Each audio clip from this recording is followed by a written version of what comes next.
রানাঘাট দক্ষিণ বিধানসভা উপনির্বাচনে বৃহস্পতিবার রানাঘাট মহকুমা শাসকের দপ্তরে গিয়ে মনোনয়নপত্র জমা দিলেন তৃণমূল কংগ্রেস প্রার্থী ডাক্তার মুকুটমণি অধিকারী।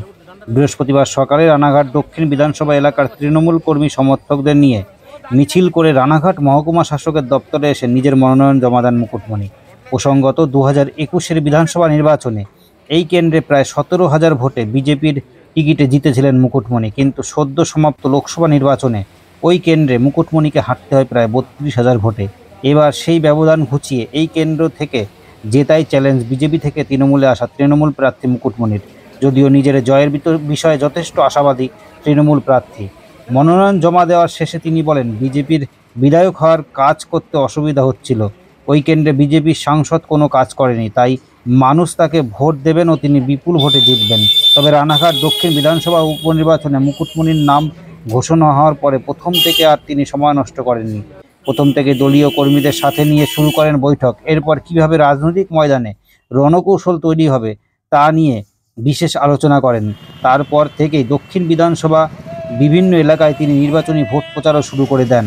বাজার, জনবহুল এলাকাসহ বিভিন্ন জায়গায় মানুষের কাছে পৌঁছন এবং জেতার জন্য আশীর্বাদ নেন। যদিও রানাঘাট দক্ষিণ বিধানসভা মতুয়া অধ্যুষিত, লোকসভা নির্বাচনে তার প্রভাব যথেষ্টই পড়েছিল বিজেপির উপরে, যার কারণে বিজেপি সাংসদ জগন্নাথ সরকার প্রায় 1,90,000 ভোটে জয়লাভ করেন।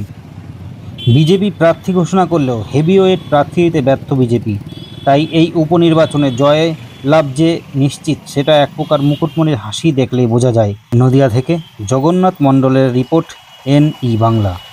আমরা শুধু জয়ের কথা ভাবছি এবং মানুষের দ্বারে দ্বারে পৌঁছাচ্ছি।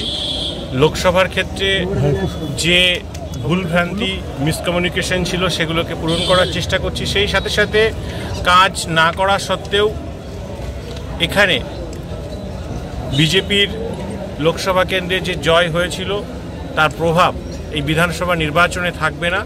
তৎসহ এলাকার মানুষের সাথে সুসম্পর্ক, তাদের সুখে দুঃখে থাকার চেষ্টা করেছি। এবং অন্যদিকে বিজেপির যে প্রার্থী হয়েছে তৃণমূল কংগ্রেস, সাধারণ মানুষ তো বাদ দিন, বিজেপির কর্মী নেতৃত্বরাই তাকে চেনে না। সুতরাং তার কোনো গ্রহণযোগ্যতা নেই। কোনো একটা পরজীবীকে রানাঘাট দক্ষিণের মানুষ ভোট দেবেন না। আমি 100% আশাবাদী তৃণমূল কংগ্রেস শেষ 80 হাজার।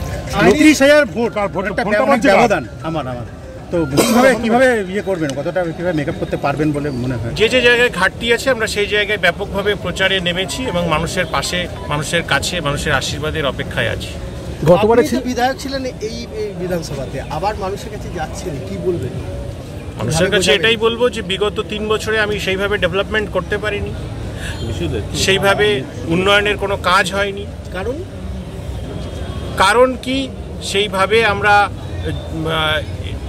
রাজ্য সরকারে না থাকলে, বিপক্ষে থাকলে যে সমস্যাগুলোর সম্মুখীন হতে হয় সেই সমস্যাগুলোর আমরা সম্মুখীন হয়েছি। সত্যিকারের অর্থে এলাকার মানুষ এত কিছু পলিটিক্স বোঝে না, তারা বোঝে যে কাজ হচ্ছে কি হচ্ছে না। সেই জায়গায় দাঁড়িয়ে সার্বিক যে উন্নয়ন আমরা করতে পারিনি বিগত 3 বছরে, এবং জগন্নাথ সরকার বিজেপির সাংসদ হিসেবে সম্পূর্ণ ব্যর্থ, কোনো কাজ করেনি, সেই সমস্ত কিছু পুষিয়ে দেওয়ার জন্য আজ আমরা ভোট ময়দানে অবতীর্ণ।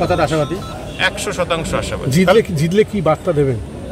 জিতলে বার্তা দেব, পশ্চিমবঙ্গ সহ ভারতবর্ষে বিজেপি ধরাশায়ী হতে চলেছে এবং এবারের লোকসভা নির্বাচনের ফলাফল অন্তত তাই ইন্ডিকেট করে। তো সেই জায়গায় দাঁড়িয়ে তৃণমূল কংগ্রেসই পারে।